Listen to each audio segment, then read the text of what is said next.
Welcome to True Crime Case Files, where we dive into the darkest corners of human nature to uncover the truth behind some of the most shocking crimes. Today, we're taking you to the quiet, upper middle class suburb of Shaker Heights, Ohio. But beneath the surface of this idyllic community, a sinister plot was brewing, a plot that would end in murder. This is the story of how a husband's twisted obsession led him to poison his wife, all so he could marry her daughter. Carol McMillan was a 48-year-old with big dreams and a loving family in Shaker Heights, Ohio. She was well known in the community for her friendly nature and warm smile. Carol was the kind of person who would always stop to chat with neighbors and was happy to lend a hand when needed. She was active in the local community, often volunteering at church events and organizing neighborhood barbecues. Carol's friendly nature made her well-liked by everyone she met. Carol lived in a charming, two-story home on a tree-lined street in Shaker Heights, a suburb of Cleveland known for its beautiful architecture and strong sense of community. Shaker Heights is often described as having a boho chic vibe, with its famously liberal politics, mix of old and new homes, local coffee shops, and vibrant art scene. Carol's home was filled with family photos, cozy furniture, and a kitchen that always smelled like freshly baked cookies. She loved cooking and was known for her famous chocolate chip cookies, which she often brought to work or shared with neighbors.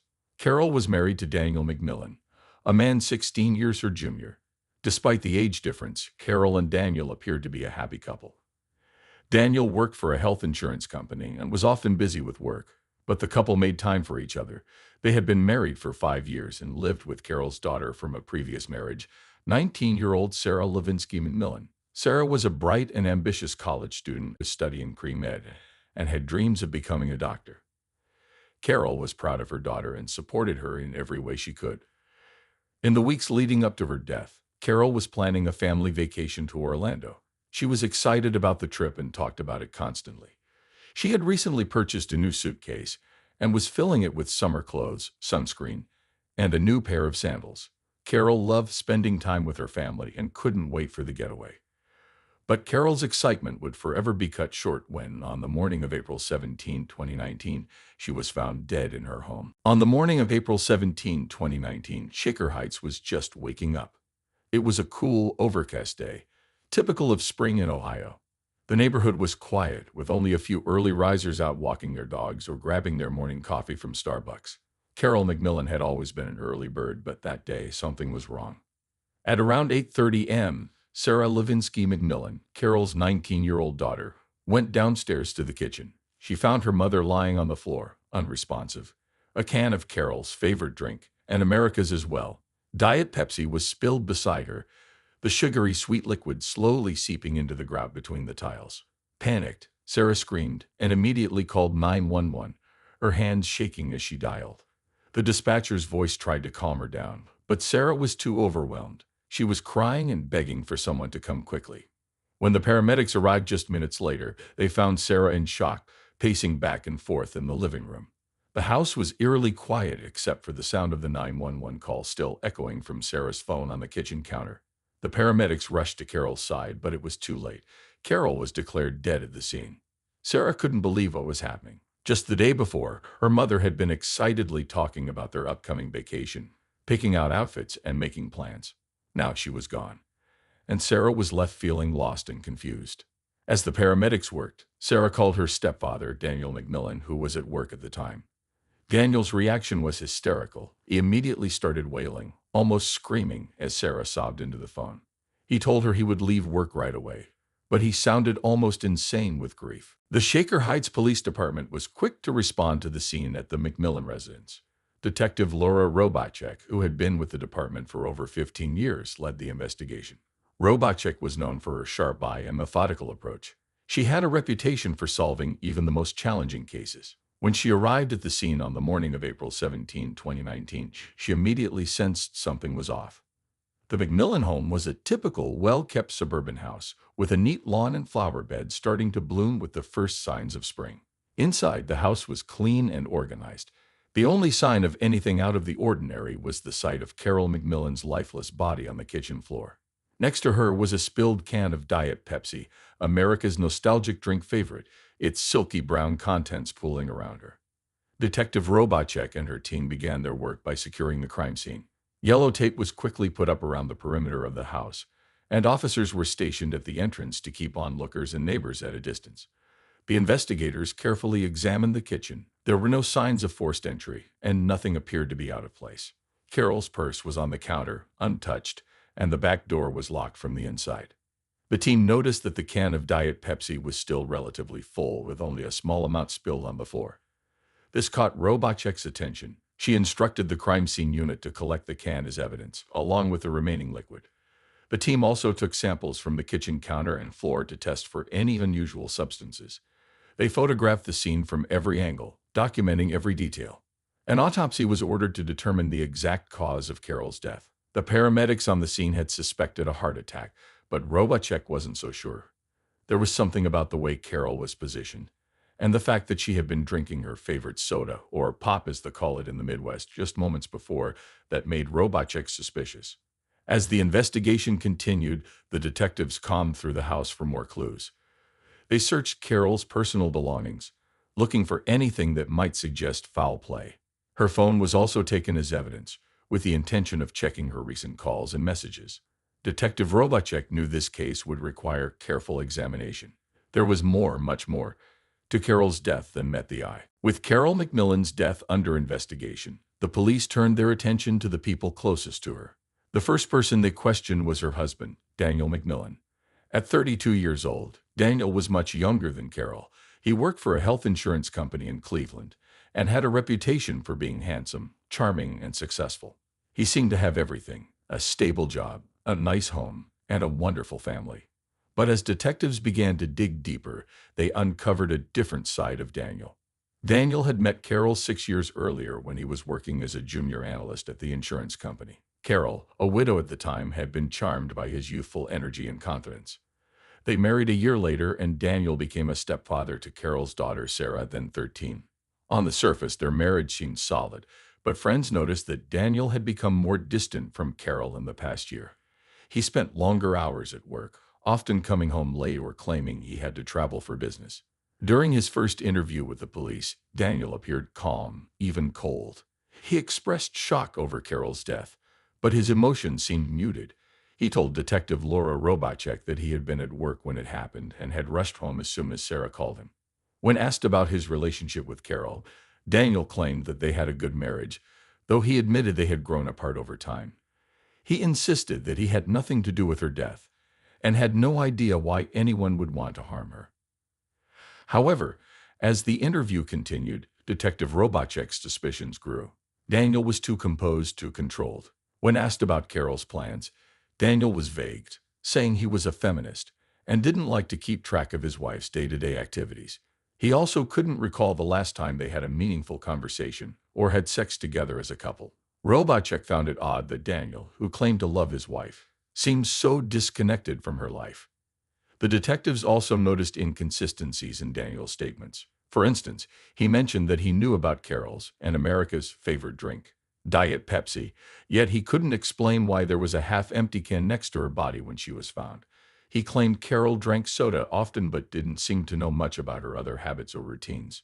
As the police continued to question Daniel, they began to consider his potential motive. Could Daniel have wanted out of the marriage, or was there something else, something darker, driving him? The investigation into Daniel's life revealed that he had been keeping secrets. One of the most shocking was his sexual obsession with his stepdaughter, Sarah. This revelation gave the police a new angle to pursue. If Daniel was in love with Sarah, it could explain why he might want Carol out of the way. But proving that Daniel was involved in Carol's death would require much more evidence.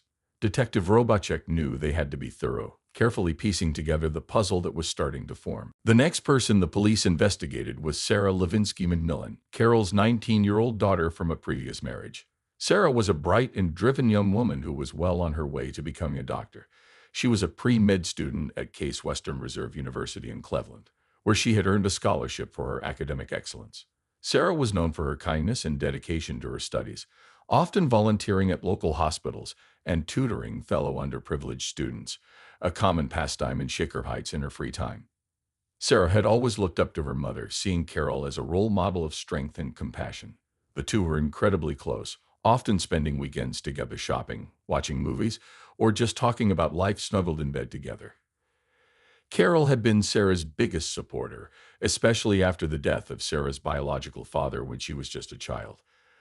The loss had forged an incredibly strong bond between mother and daughter, making Carol's sudden death all the more devastating for Sarah. When the police first approached Sarah, she was visibly distraught. The grief of losing her mother was compounded by the shock of finding her dead corpse. Sarah told the detectives that she had been studying for an upcoming biology exam when she decided to take a break and grab a snack. She went to the kitchen and found her mother on the floor, unresponsive, with a can of Diet Pepsi nearby. In a panic, Sarah called 911, hoping against hope that it wasn't too late. During the interview, Sarah was cooperative but deeply emotional. She described her mother's recent mood as happy and content, with no signs of stress or unhappiness. Sarah couldn't think of anyone who would want to harm Carol, describing her mother as someone who was loved by everyone who knew her. The police asked Sarah about her relationship with Daniel, her stepfather, and Sarah spoke highly of him, saying that he was, quote, a hottie and that she saw him as a supportive father figure.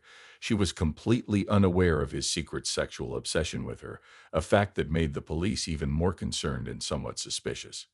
As detectives delved deeper into Sarah's life, they found nothing to suggest she had any involvement in her mother's death. Her alibi checked out. Sarah had been in her room, engrossed in her studies, at the time of the murder. Her social media activity showed a typical college student's life, with posts about school, friends, liberal political causes, and upcoming exams. There were no signs of any secret relationships or troubling behavior. However, the police were still suspicious of the dynamics within the McMillan household. They wondered if Sarah could have been an unknowing pawn in Daniel's plan.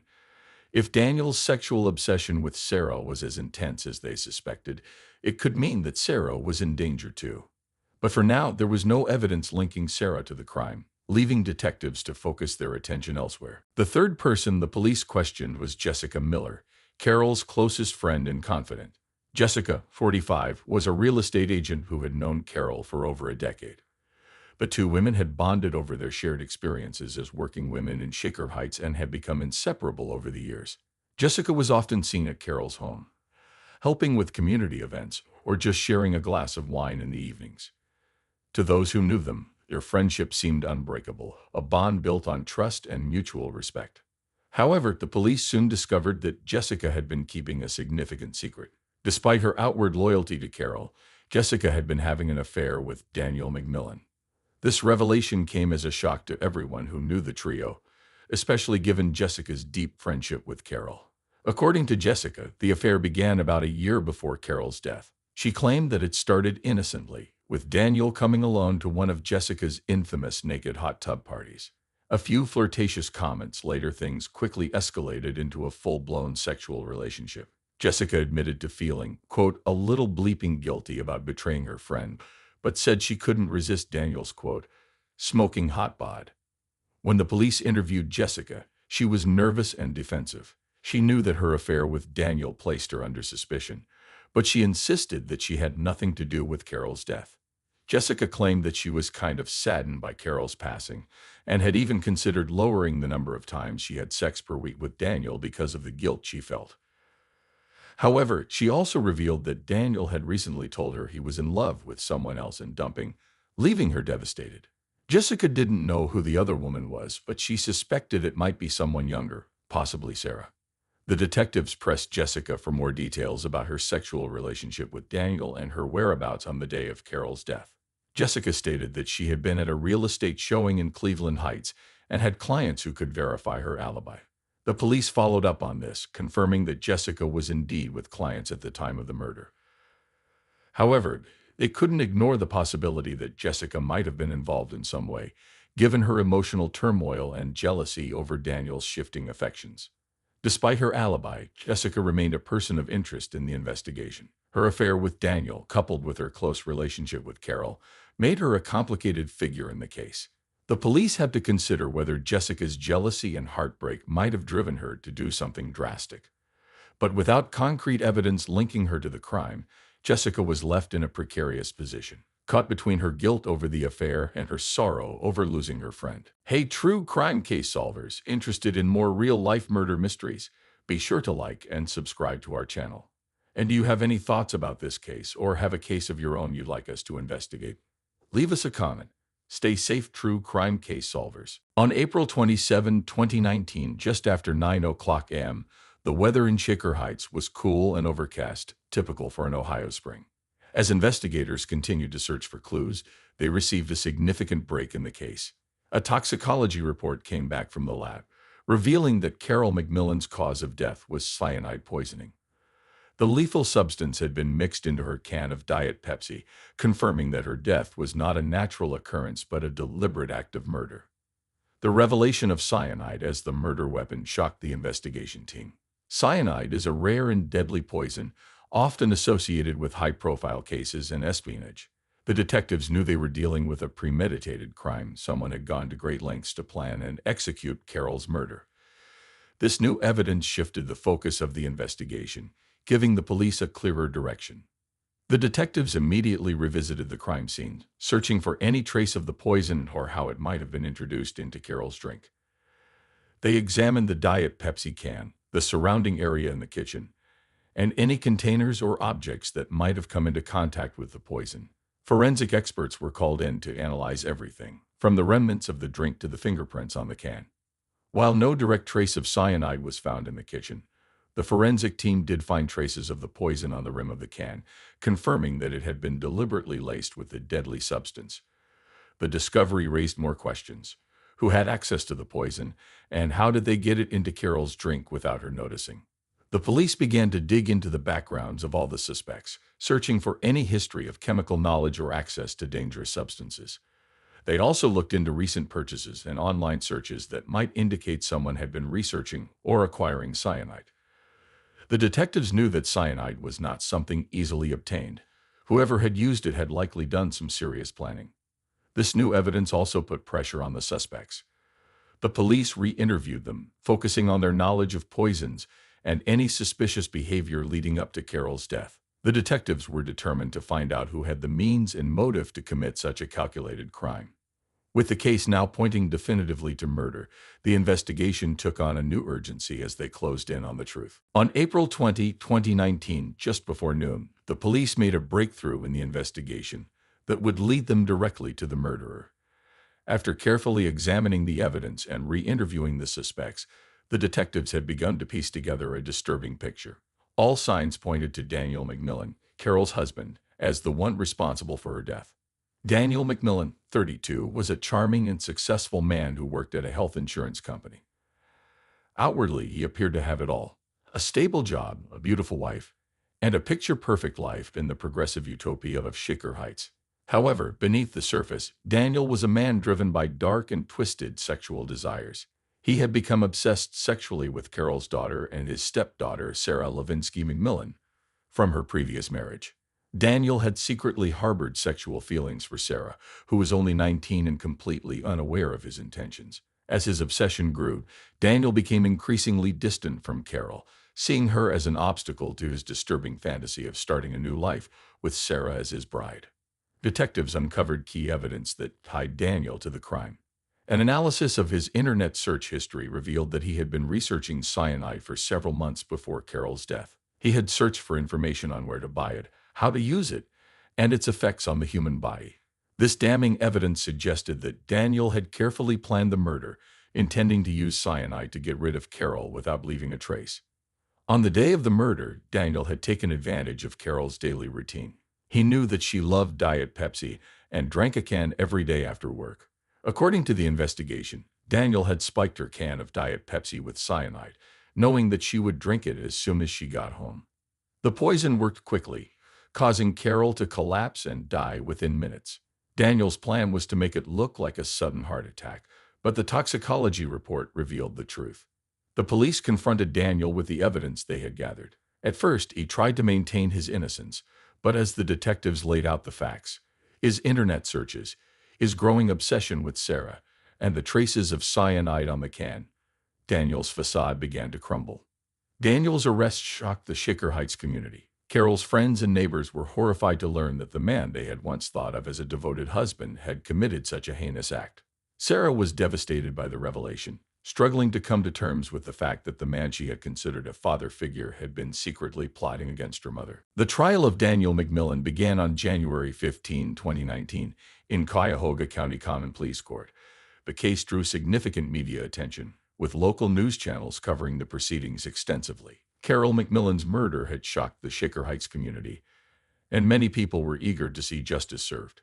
The prosecutor, Assistant District Attorney James Leakey, 45, was known for his thorough and determined approach to criminal cases.